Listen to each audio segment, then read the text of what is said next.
Sanskriti University for excellence in life. BTech Agri BSc lateral entry.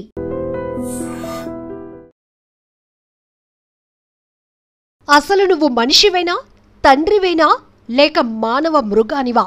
అదే ఈ నేరస్తుడు గురించి తెలుసుకుంటే మీకు కూడా ఇలాంటి డౌటే వస్తుంది. కోసూరులో ఒక మానవ మృగాన్ని అరెస్టు చేశారు పోలీసులు. గతంలో తల్లి తండ్రిని, ప్రస్తుతం కొడుకుని కూతురుని చంపిన కసాయివాడు. అచ్చంపేట మండలం పుట్లగూడెం గ్రామానికి చెందిన వెంకటేశ్వర్లు నాయక్ను పోలీసులు అరెస్టు చేశారు. తన సొంత కొడుకును హత్య చేసి పొలంలో పాతిపెట్టి కొడుకు కనిపించటం లేదంటూ అందరినీ మభ్యపెట్టాడు ఈ కసాయి తండ్రి. మృతుడు మంగ్యనాయకు 19 ఏళ్లు. చక్కగా చదువుకోవాల్సిన వయసులో తండ్రికి చెందిన మేకలు, గొర్రెలు మేపుకుంటూ కుటుంబ భారాన్ని మోస్తున్న మంగ్యనాయక్ తన కసాయి తండ్రి చేతిలో బలైపోయాడు. తనకు చెప్పకుండా మేకను అమ్మాడనే కారణంగా కొడుకును కడతీర్చాడు వెంకటేష్ నాయక్.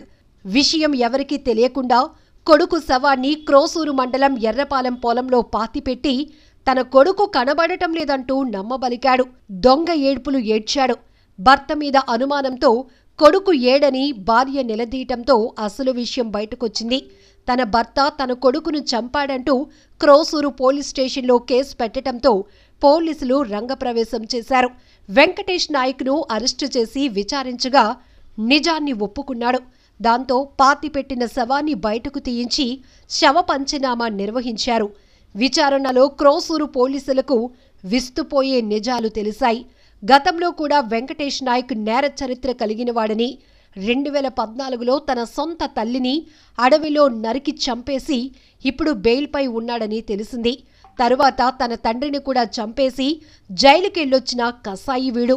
ఆ తర్వాత తన 3 నెలల కుమార్తెను సైతం చంపేసిన కేసులో కూడా ముద్దాయని, సాక్ష్యాలు బలంగా లేని కారణంగా ఆ కేసు నిలవలేదని గ్రామస్తులు సైతం చెప్పటం విశేషం. అరెస్టైన సమయంలో ఆవేశానికి లోనైన గ్రామస్తులందరూ పోలీసుల సమక్షంలో ఉన్న ఆ కసాయిపై దాడి చేసే ప్రయత్నం చేయటంతో పోలీసులు వారిని అడ్డుకున్నారు. హంతకుణ్ణి స్టేషన్కు తరలించారు. ఎంత దారుణం! తల్లి తండ్రి అనే మమకారం లేదు, కన్న కొడుకనే ప్రేమ లేదు.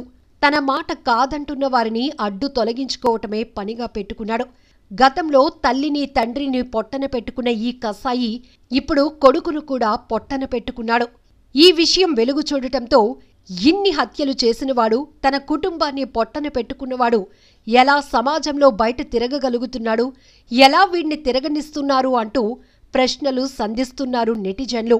చక్కగా చదివించాల్సింది పోయి, మంచి భవిష్యత్తు ఇవ్వాల్సింది పోయి, గొర్రెలు మేకలు మేపుకునేవాడిలా చేయటమే కాకుండా మేకను అమ్మాడనే కారణంగా కసాయిలా ప్రవర్తించి కన్న కొడుకునే కడతీర్చావా? నీలాంటి వాళ్ళు బయట తిరగకూడదు, ఊరికే ప్రమాదం నీలాంటి వాళ్ళు అంటూ గ్రామస్తులు తీవ్రంగా మండిపడ్డారు. అంతేకాదు నెటిజన్లు కూడా తీవ్రంగా ఫైర్ అవుతున్నారు. మరి ఇలాంటి కసాయి వాళ్లను ఏం చేయాలి, ఎలా శిక్షించాలి, ఎంత కఠినంగా శిక్షించాలని మీరు అనుకుంటున్నారో కామెంట్ బాక్స్లో మెన్షన్ చేయండి. పుట్లగూడెం గ్రామ కాపురస్తుడైన భూక్య వెంకటేశ్వర నాయక్ మొదటి భార్య కోటేశ్వరితో వివాహం కాగా వారికి ఒక బాబు సంతానం, పేరు మంగ్య నాయక్, 19 సంవత్సరాలు. తదనంతరం వారు విడిపోయి ఇద్దరు పరిమళ భార్య అనే అమ్మాయిని వెంకటేశ్వర నాయక్ వివాహం చేసుకున్నాడు. వారికి ఇద్దరు సంతానం. మొదటి భార్య సంతానమైన మంగ్య నాయక్ ఈ నెల 3వ తేదీ రాత్రి నుంచి కనిపించలేదని చెప్పేసి క్రిమినల్పై ఇచ్చిన కంప్లైంట్ మేరకు కేసు నమోదు చేయడం అనేది తన కేసు దర్యాప్తులో ఉన్నది క్రోసూరు పోలీస్ స్టేషన్లో. గత 3 నెలల నుంచి కూడా వాళ్ళు క్రోసూరు మండలం ఎర్రపాలెం గ్రామంలో ఉండటం వల్ల ఇక్కడి నుంచి అతను దినప్రకటన పోయినట్టుగా ఇవ్వబడిన సమాచారం రిపోర్ట్ మేరకు క్రోసూరు పోలీస్ స్టేషన్లో కేసు నమోదు చేయడం జరిగింది. ఆ కేసు ప్రస్తుతం దర్యాప్తులో ఉంది. దాని మీదట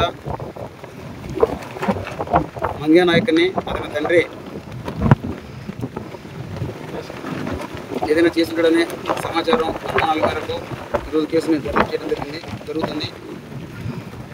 ఎర్రపాలెం గ్రామ పొలాల్లో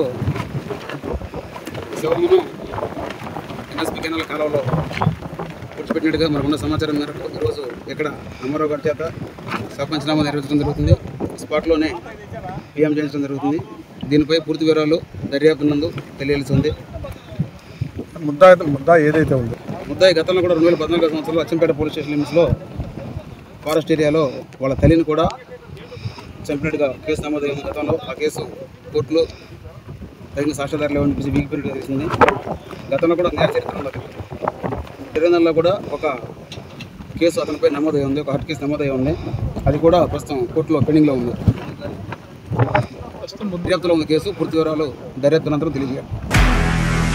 నిజంగా ప్రస్తుతం ఉన్నటువంటి సమాజం దేనికి ప్రయారిటీ ఇస్తుంది? ఆర్థిక సంబంధాల చుట్టూ మాత్రమే తిరుగుతుంది. మళ్ళీ ఎన్నికలంగానే చాలా విరక్తి కలుగుతుంది.